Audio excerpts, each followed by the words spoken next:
Okay, narrowband noise. So it's a definition of what is narrowband, what is wideband. Do you know anything about that? Yeah, we already seen from second unit, narrowband, wideband. So where it is come from? So from frequency modulation. Where the frequency modulation come from? It's from angle modulation. Yeah, so it's a classification part.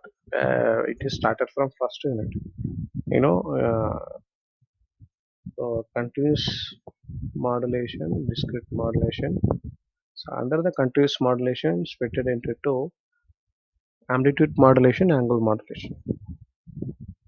So under the angle modulation is split as frequency modulation, phase modulation. So in that frequency modulation again is split as narrowband and wideband. Even the wideband again split as direct method, indirect method. So these are the things we saw in second unit. So from there you can take it as narrowband AFM coming from frequency modulation. So narrowband, what is narrowband? What is wideband?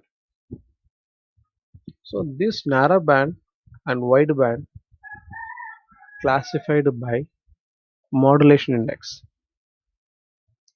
If modulation index is less than 1, that signal, that waveform represented as narrowband. It consists only upper band, lower band and carrier. Only three part won't be present, and the band is very smaller.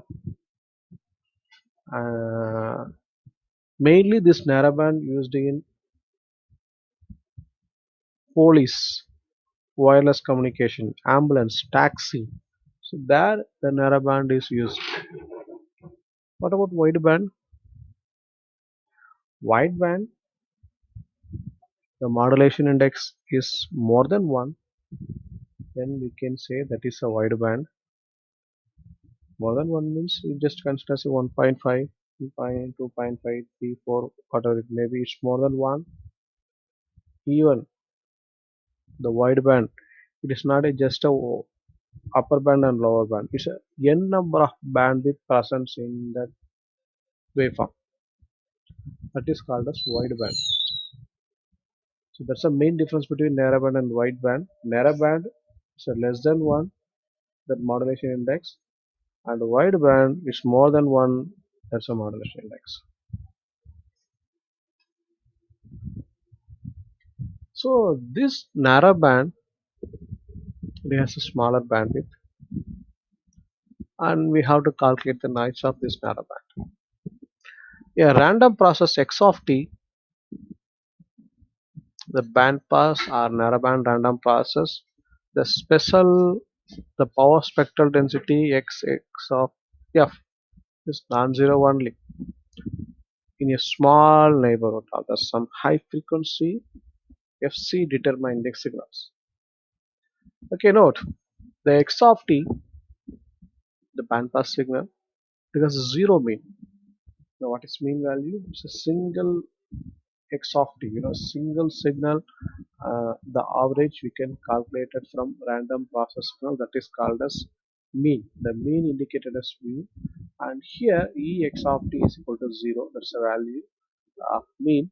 The mean is 0 in narrowband noise. The carrier frequency, it not be the center of the signal bandwidth or the signal bandwidth at all, because of it is 0. So how the narrowband noise representing? The narrowband noise indicated as n of t. So the n of t is representing narrowband noise representation. So the equation is say n of t equal to x of t cos 2 pi f c t minus y of t sin 2 pi f c t. So x of t cos 2 pi f c t minus y of t sin 2 pi f c t.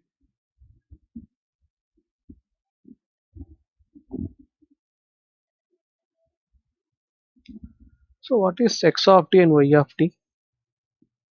X of t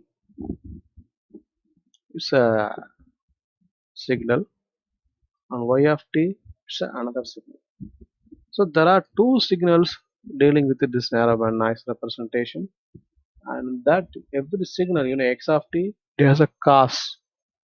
Cos means we started from 90 degree in 2 pi f c t, and y of t is started from 0. That's why they placed in sine 2 pi f c t. Also, we have to concentrate on power spectral density GNF, and then autocorrelation function RNN. So this narrowband noise use them to analyze the performance of linear systems.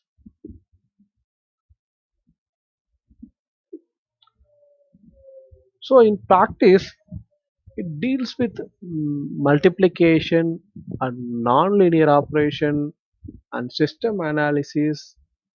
So these are the things we have to express this equation n of t equal to x of t cos 2 pi f c t minus y of t sin 2 pi f c t,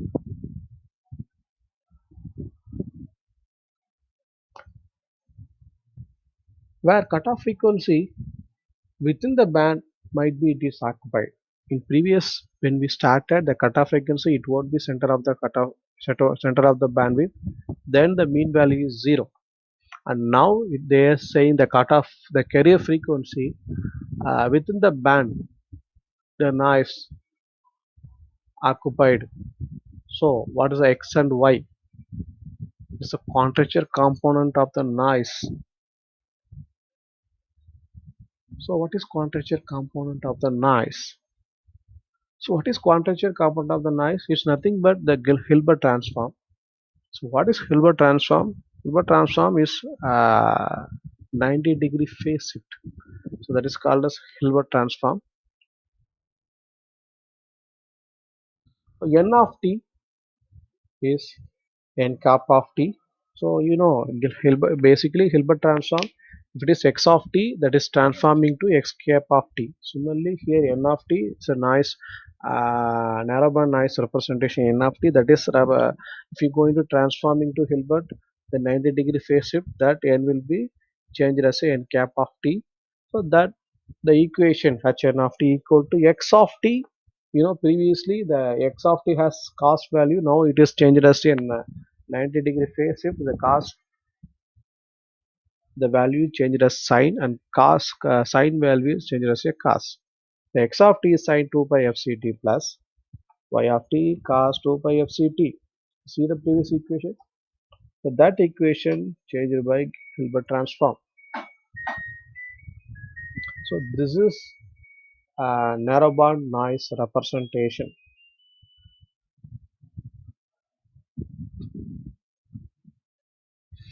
Okay, thank you.